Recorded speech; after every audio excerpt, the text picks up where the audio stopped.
From the 6th to the 10th of October 1973, the 6th of October being Yom Kippur, or the Day of Atonement in the Israeli calendar, the 7th Israeli Brigade, in effect an armored brigade, under command of a remarkable man called Avigdor Janusz Ben Gur, fought a particularly vicious battle against the 7th Syrian Reinforced Mechanized Division and the 3rd Syrian Armored Division on the Golan Heights as part of what's come to be known as the Yom Kippur War.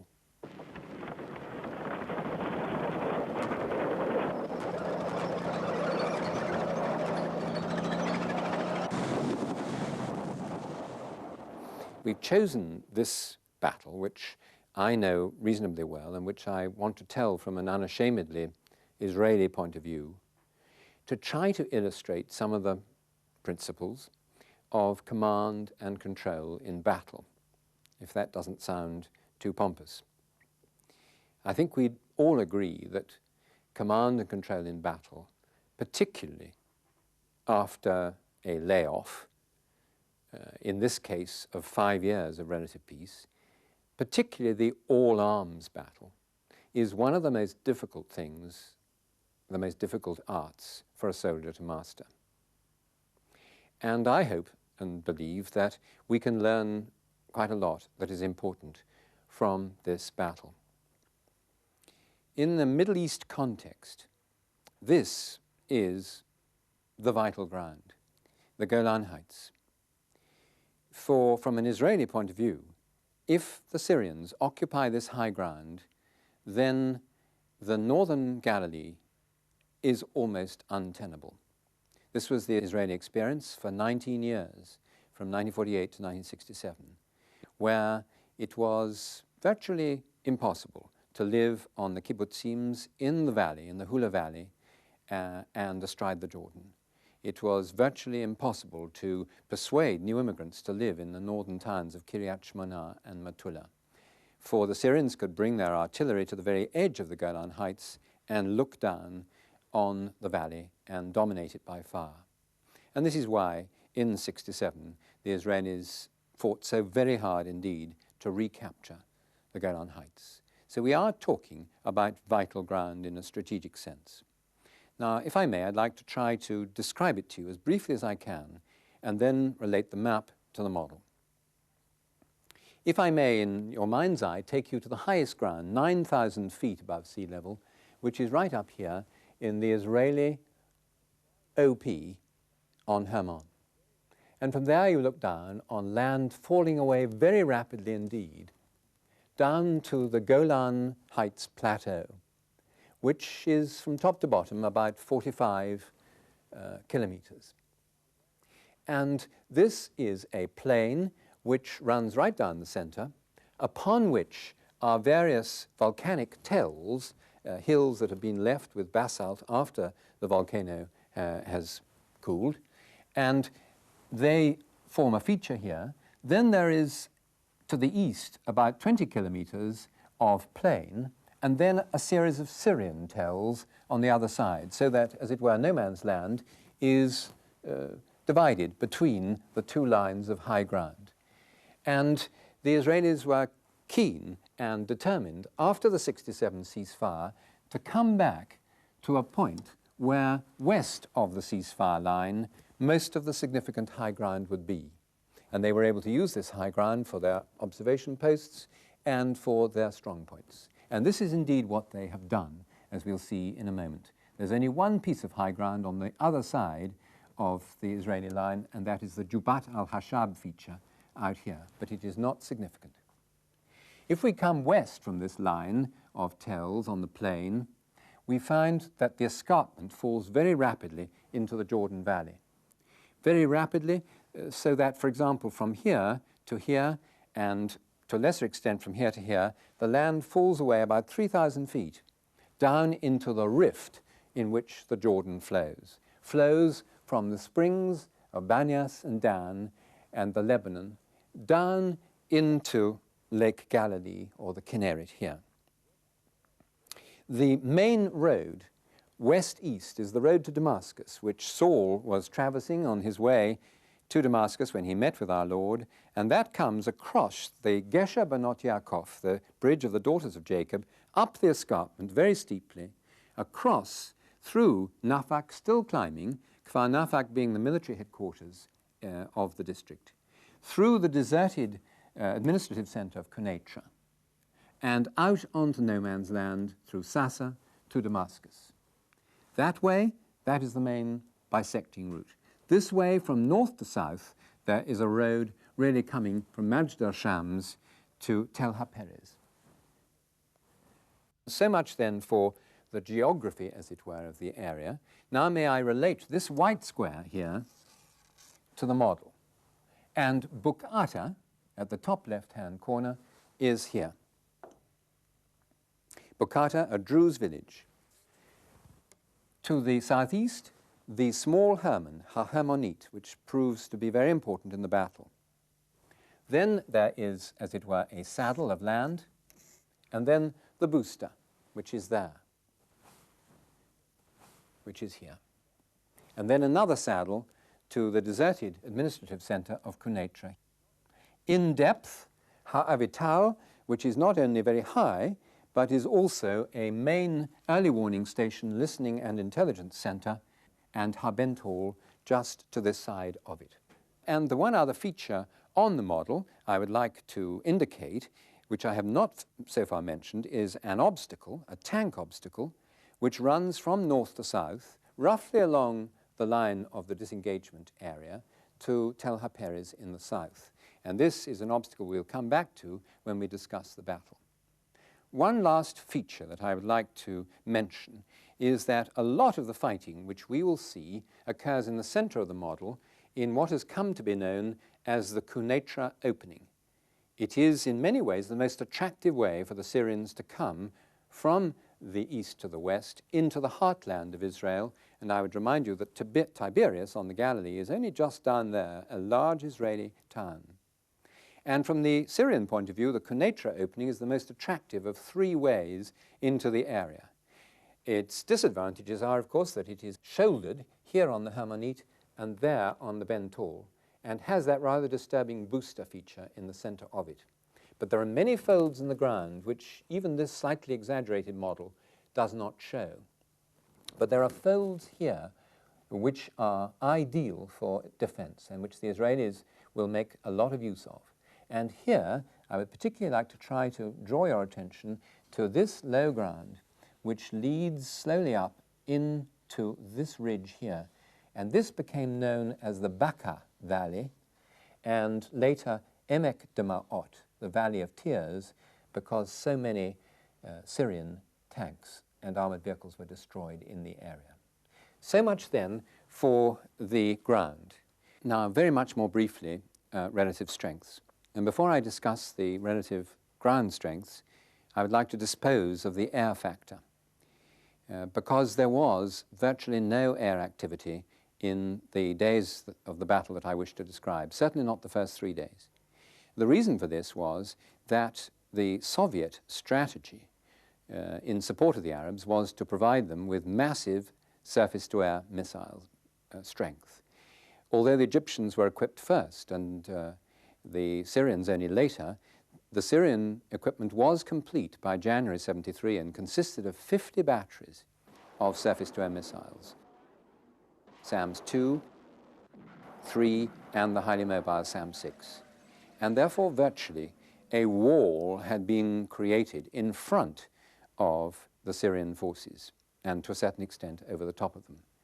And such was the effect on the Israeli Air Force that the failures of the first day were not repeated in the second and third day. There simply wasn't enough strength of aircraft to go round. So there was no close support from the Israeli Air Force. As far as the Syrian Air Force was concerned, there was none either, because the Israeli Air Force had won the counter-air battle almost immediately and had kept Syrian aircraft out of the air. So in many ways, it's an easier battle to study from a relative strength point of view because we can discount for a moment air activity. Now, as far as the ground forces are concerned, we see a tremendous disparity between the Syrians and the Israelis. On the Syrian side, we see three reinforced mechanized divisions, 7, 9, and 5. Each of these divisions consisted of a tank, a infantry, and 2 mechanized brigades. And the total in each of these 3 divisions was 180 tanks, making a total in these 3 divisions of 540. In rear, 2 armoured divisions, the 3rd Armoured and the 1st Armoured, each of 400 tanks, T-62s in the case of the armoured divisions, the older T-54, T-55s in the case of the mech divisions. This added to some independent tank brigades, one of which was commanded by the president's brother, Rifat al-Assad, and that was about his only claim to fame, unfortunately, in the battle, making a total altogether on the Syrian side, that is discounting Iraqi and Jordan, which came later, making a total on the Syrian side of 1,400 tanks, and it's a figure I'd ask you to try to remember. In addition, on the Syrian side, 700 pieces of artillery, mostly the 130 and the 152mm guns, not self-propelled but towed. Now that's a very large force numerically and contrasts very starkly with the Israeli force. And for a moment I don't want to talk about the Israeli dispositions, but simply their strength, which was that on the Israeli side there were 177 Centurion Mark Vs, virtually the equipment that we discarded 25 years ago, scarcely modified except for a 5.0 Browning on the roof. 177 of them, divided between 57 in the forward area and the remainder in depth. In addition to those 177 tanks, there were 9 infantry companies equivalent in parties of 20 in basalt strongpoints all the way down the border. Groups for observation and for immediate defense, but no more. And finally, the grossest inequality of all, there were only 45 pieces of artillery on the Israeli side, divided up for what it's worth into 11 batteries. So we see a very stark difference between the 1,400 on the one side and the 177 tanks on the other, the 700 pieces of artillery and the 45 pieces of artillery on the other. Now, in the forward areas on the Israeli side, there were these 57 tanks stretched from north to south under the command of 188 Brigade, the resident brigade. In depth, 7th Israeli Armoured Brigade, which had been the GHQ reserve until 5 days before the battle, and which had been brought up from the south, where 1 battalion was permanently training in the Sinai, and the other 2 tank battalions were at the armoured school at Castina, very high class because almost all their officers were also instructors in the armoured school. And these forces of 7th Armoured Brigade had been brought up as people to Rosh Pinna, just across the Jordan, where they had been equipped with the reserve tanks and brought across the Jordan onto the Golan Heights from the 4th, 5th of October onwards. So that by the 6th, which is what we have now reached at last, the Day of Atonement itself, we see 7th Brigade more or less deployed on the Golan Heights. Their commander was, by Israeli standards, an aristocratic figure, tall, an Ashkenazi Jew, very articulate, and a very competent and somewhat mystical commander. He had the ability to see ahead what was going to happen and had in a most remarkable way predicted to all his soldiers and his commanders what was going to happen in this battle. He had driven the commanders very hard, one of whom, the 7th Battalion, didn't know the Golan at all, and he had driven them in their reconnaissance and forced them out over and over again. And immediately after the O Group on the 6th at 10 o'clock, he'd sent them out yet again to do their reconnaissance, to do their rehearsal, and to do their planning and revise their plans. So here we are at about 13:57 hours, and the O Group has been called, and most of them have come together in the Nafak area for this O Group, and at this moment, as they assemble for the O Group, so the onslaught began. And it began by MiG-17 and Sukhoi 7 aircraft making their first and as it turned out, their last for about 3 days, appearance in massive strength over the Israeli positions. More aircraft than the Israelis could ever remember seeing in the air at any one time. And they came in, and then in the process of coming in, started the war. And Janusz shouted, "Get back to your units straight away." And they raced out with their maps under their arms, jumped into their open command cars, told the operator to open up the set to the units, and raced back, shouting instructions to the units to move out of their tight reserve positions. And as they did this, so the aircraft had their own way with the Israeli positions in this surprise attack. And almost as soon as the aircraft had moved into greater depth, so a barrage of artillery began to fall upon the forward positions in the Israeli area in a concentration which was 70 to 80 guns per kilometer breakthrough frontage. For every one of those kilometers, the Syrians had got together 70 to 80 guns to pour their artillery and their Katyusha rockets down onto targets which they'd had a long time to register and practice. And this intensity of artillery is something that I would like to concentrate on, if I may, at this stage. The Israelis, for all their battle hardiness, had never experienced such intensity of artillery. Those who could got into their tanks. Those who weren't able to do that got underneath them, in between the tracks. All the soft-skin vehicles were destroyed. Those, even in armored personnel carriers, were having a rough time.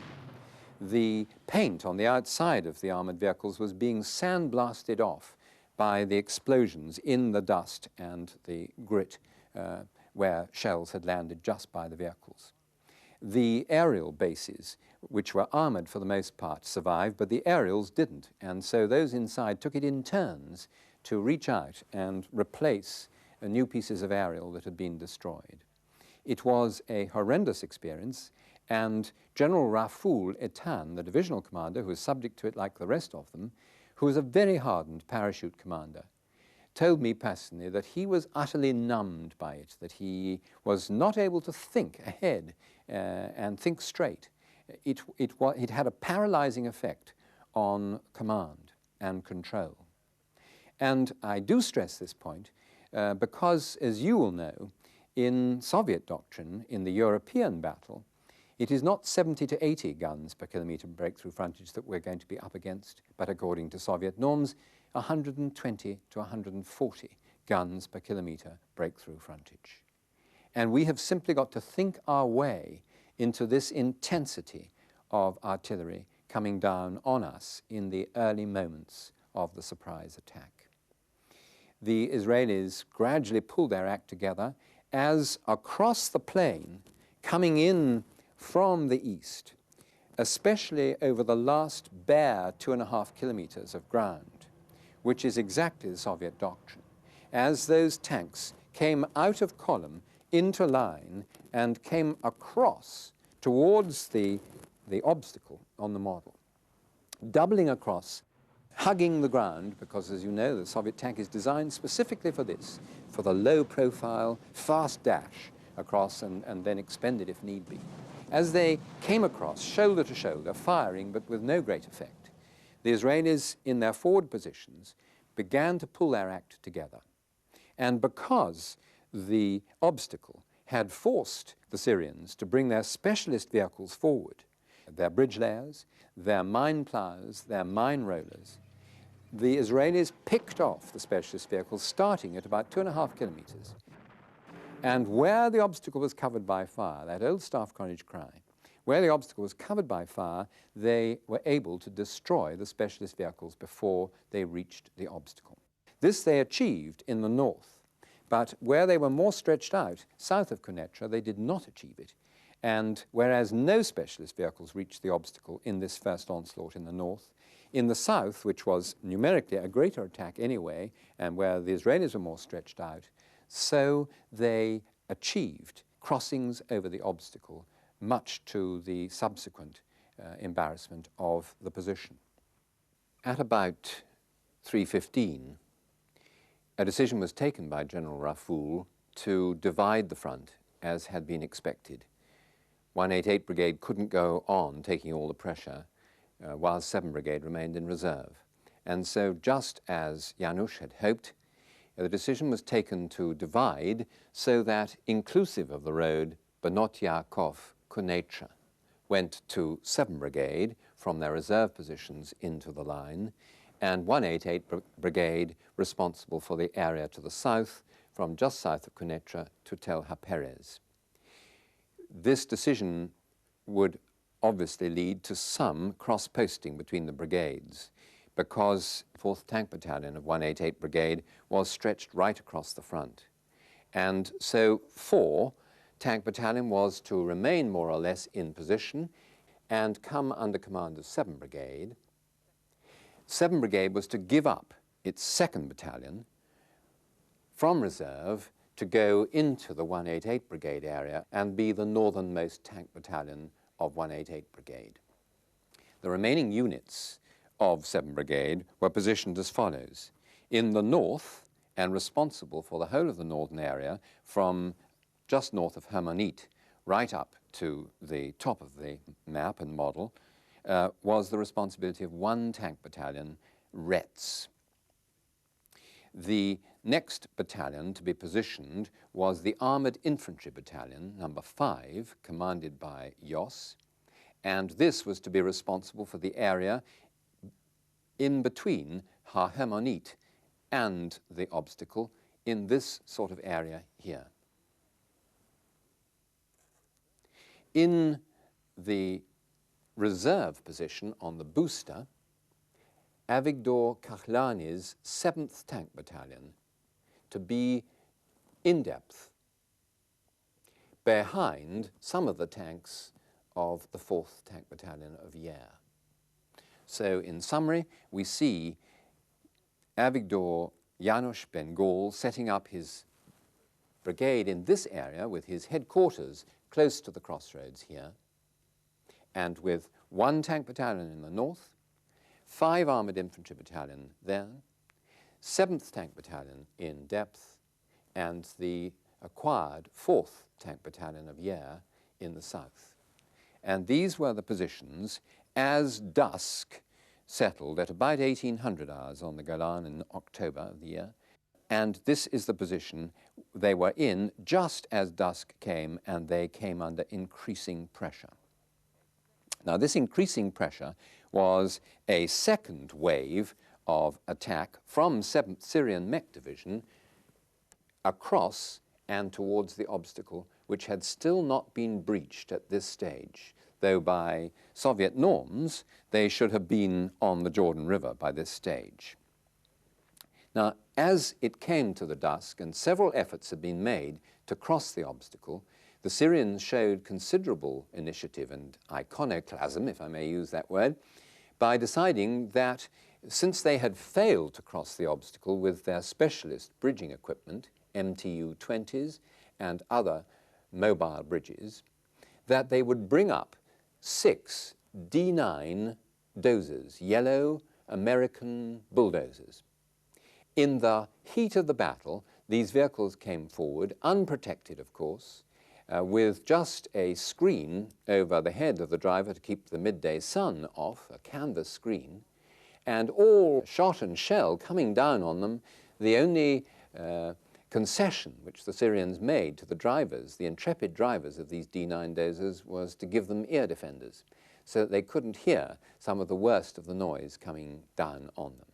And these D9 dozers, as it got dark, managed to scramble through the tank ditch to the other side and then bulldoze the bund, the soil bank, into the hole so that the other vehicles could cross over and start preparing the home bank for the bridges to be lowered.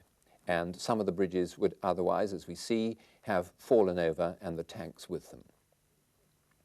Now, this crossing, we think, occurred some time after dusk. And the tanks began then to cross in increasing numbers over into the area where the armoured infantry battalion, with some of its tanks, began to take the pressure. The pressure mounted here, and it mounted very much in a similar operation on Yere's 4th Tank Battalion. And as also a similar effort was made up here and Retz started to come under attack, so Avigdor Kahlani began to get very fretful because he hadn't fired a round in anger and he was out of range of these positions. And he asked Janusz if he could move a little further north with 2 of his companies. In fact, he asked for all 3, so that he could begin to support Jos here. And Janusz said, no, you may not give up this vital high ground of the Booster, but you can move 2 of your companies north. And Avigdor moved his 2 companies so that they took up positions something like here, and I want to put an arrow on the map to remind you of where they are, something like there and there, in depth from the tanks of the 5th and of the 4th, which were in front of them. As Kahlani came down himself from the Booster to coordinate this operation, which was quite tricky because there were friendly tanks in front of them, so he bemoaned the lack of night vision devices, and particularly the chronic shortage of illuminating shells, which, because of maldistribution, the quick deployment, there was nothing like enough. And so they were crying out for illuminance all the time, and they were being given promises that were just not being resolved. There were very few people equipped with night vision equipment on the Israeli side, and Kahlani was one of those who had Cub night vision binoculars. As he surveyed the scene through these Cubs, he saw a lot of telltale lights which he assumed to be the rear lights of his Centurions. And those of you, and there aren't many, who are old enough to remember, we always had a terrible problem with our rear lights on Centurions because when you put your foot on the brake, they would always light up. And so we used to take the bulbs out at night so that no one could see this on the battlefield. And Kahlani gets very upstage at this moment because he thinks that some of his commanders have been idle and have not taken out their bulbs, and he starts berating them over the air. As the commanders all assured Kahlani that it was not one of their tanks that was showing its rear light, the penny began to drop. And looking through his binoculars, his Cub binoculars again, Kahlani looked down at his own tank. And he saw that the whole of his own tank, because he was sitting up in the cupola like this, he saw that the whole of his own tank was illuminated. And he whipped off his Cub binoculars, and the tank was in pitch dark. He put them on again, and sure enough, the whole tank was illuminated.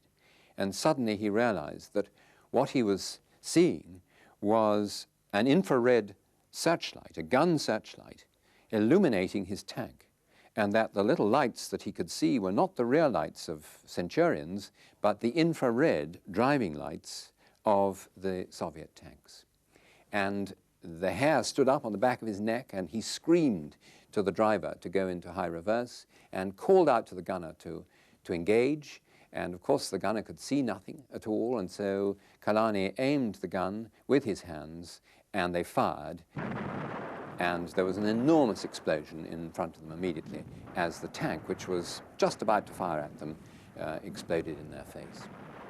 This is the situation. It is a nightmare situation now, with all the tanks suddenly engaged almost hand to hand, and tanks being destroyed, and most of the light on the battlefield coming from the blazing of tanks that have been hit. I stress the word nightmare because, again, in terms of command and control, I want to make the point that this is their first night of battle. The confusion is extreme. The fear level is extreme. Their hands are sweating. They are selecting the wrong ammunition. They're selecting the wrong range scale. They are wasting ammunition, just as we will. They are missing with their shots, firing twice at the same target, calling out for illuminant, and all of this going on in a nightmare situation as more and more Syrians come in amongst them.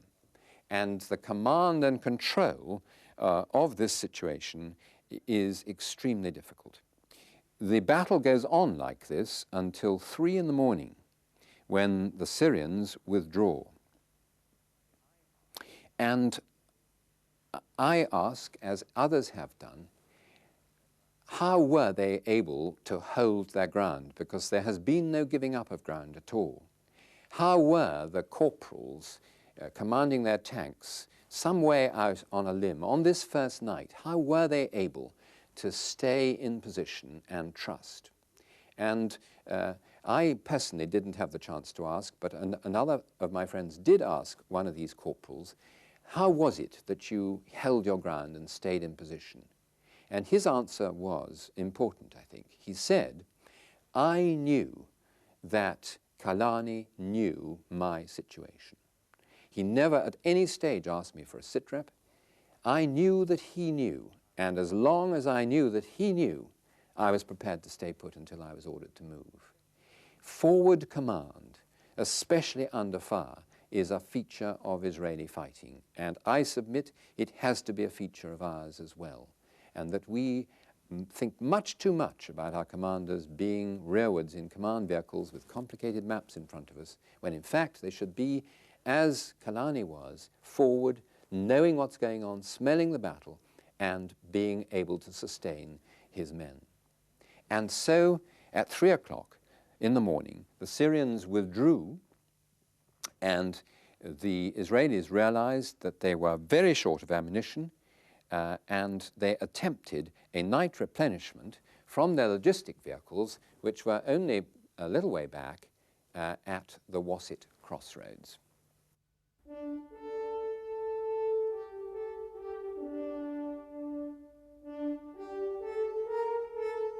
When the dawn eventually broke, the Israelis were greeted with an eerie sight.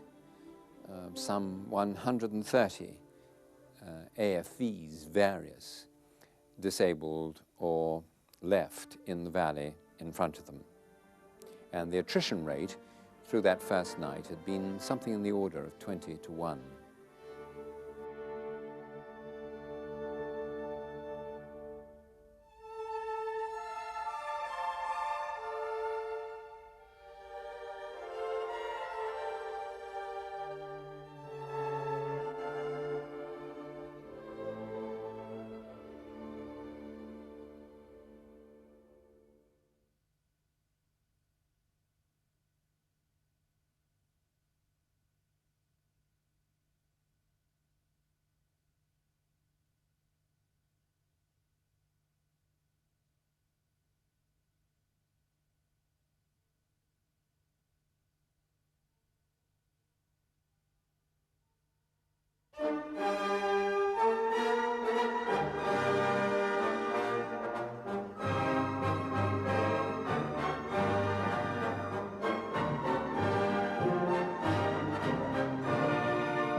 So it was the morning of the 7th of October, and for the first time, the 3rd Armoured Division, which, if you remember, was in rear of the 7th Syrian Mech Division, was committed to the battle. They came through the Mech Division and around it and made 3 main assaults during the day.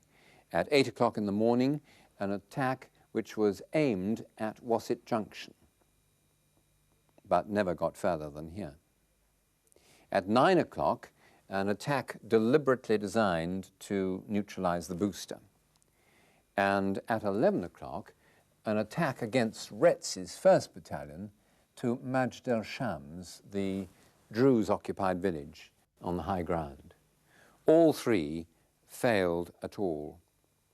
But their efforts at penetration in the 188 Brigade area were almost wholly successful, because 188 Brigade had virtually ceased to exist. One of the thrusts which they were able to make through the Quneitra area developed down this road towards Nafak. In Kfar Nafak, which was a military district headquarters, where all the staff officers and the staff were in basalt shelters, General Rafoul Etan, this hardened parachute divisional commander, was still trying to control the battle. And as the first T-62s of 3 Armoured Division got down to the outskirts of the camp and actually started to cross the wire into the camp, a guard came rushing in to General Rafoul's office, his bunker, and said, the Syrians are actually here on the perimeter. And General Rafoul, a very slow-speaking man from Nazareth, whose hobby was carpentry, so you can imagine that he was known as the carpenter of Nazareth, he said, don't bother me, I'm trying to control a battle. And he sent the G3 Ops, as the Israelis still thought of him, and the G3 intelligence out with a Piat from the bunker to disable the Syrian tanks on the frontier wire into the area. They fired, I think, with the G3 Ops taking the controls of the Piat and the G3 intelligence loading. They fired and missed. They fired a second time and missed, by which time the intelligence captain, who was obviously much brighter than the operational captain, said, if you miss again, I'm going to take it from you. And the third time they hit this T-62 as it crossed the wire. And it remained there, inactive, but with the engine just ticking over for about another 26 hours before it ran out of fuel, just there with the crew dead inside. At this stage, General Rafoul felt that it was time he left his headquarters. Asked afterwards why he'd waited so long, he said, well, I didn't want to leave before the moment when no one would accuse me of cowardice. And as he left the camp out of one side, so the tanks developed a thrust into the camp from the other side. There was no great encouragement to leave because, of course, they left their bunkers and got into half-tracks with no overhead cover, headquarters vehicles. Just as they left the camp, up came about 4 half-tracks with parachutists, reservists who had made it up onto the Golan Heights as quickly as they could. And they were led by a young captain called Yoni Netanyahu. And those of you who are students of the Entebbe raid will remember that Lieutenant Colonel Yoni Netanyahu actually led the battalion which took the main terminal building in Entebbe, and he subsequently was killed. And this young captain, who was an exceptional man, saluted Rafoul, which in itself is quite exceptional in the Israeli army, and said, Hamfaked, what would you like me to do for you? And as Rafoul was embracing him and greeting him, so as they actually talked, 3 commando helicopters flew right over the camp and landed about here. Dark green, menacing helicopters. And out of them poured the Syrian commandos whose job was to threaten the district headquarters. And Yoni Netanyahu, being trained throughout the 48 war and the 56 war as a parachutist, and in command of this group, he shot off as fast as they could and assaulted the commandos before they had a chance to go to ground. And because they took the initiative and they took it quickly, they were able to destroy all the Syrian commandos without loss. At the same time, this thrust developed down the main road, Kunetra, Benot Yaakov. And as it developed down this road, and as Rafoul and Yoni Netanyahu scampered out of the way, so across the bridge and coming up the escarpment came 79 Armoured Brigade, a reservist brigade whose members had been selling kosher meat in their butchers the night before. Up came this 79 Brigade, commanded by a man called Ori Or, and the 2 forces met absolutely head-on just to the west of the camp. The 79 Brigade consisted of 3 tank battalions, all with their commanders well forward, and the thrust by now was developing quite strongly. And they met on the line of the road without the ability to deploy, and they crashed into each other with extreme ferocity. So extreme was the ferocity that almost instantly all 3 Israeli tank battalion commanders were killed. And Ori Orr himself, the brigade commander, was the first to open fire from his tank. And in no time, 5 of the 9 company commanders, tank company commanders, were dead. The ferocity was such that both sides virtually exhausted themselves, and thus this battle, just to the west of Nafak camp, neutralized the two forces that met each other. At this stage, there was still no air support, either from the Israelis or from the Syrians. And at this moment, as the situation began to worsen, and as some of the thrusts into 188 Brigade had reached within 10 kilometers of Kinneret, of Galilee, and they could see the water sparkling in the sun, and Tiberias was severely threatened, and as some of the Israelis from this area were escaping, only a few, but significant, were escaping down this road in panic to be met by people coming up who stopped them with pistols from escaping. At this very moment, General Tlass, the Syrian corps commander, in his bunker in Katana, 56 kilometers from the front, made the classic error of calling his divisional commanders back to him in the bunker for a conference. Far from coming forward to them to smell the battle, he called all of the Syrian divisional commanders back to him in the bunker, and as a result of the briefing and the subsequent discussion, General Tlass ordered that the attacks against the 188 Brigade area in the south should cease, and that the main thrust should be developed against the 7 Brigade area in the north. On the face of it, this is completely the wrong way around, and we see a classic case of failure being reinforced. The only explanation that can be given, I think, for General Tlass's decision was that so besotted were the Syrians with the Soviet concept of a SAM umbrella that they were worried that if they got too far this way and got beyond the SAM umbrella, they would suddenly be exposed to the Israeli Air Force. And I think that's the most charitable interpretation one can put upon it. The Syrians would not allow any Soviets into the bunker at Katana, and this was the decision that came out of it.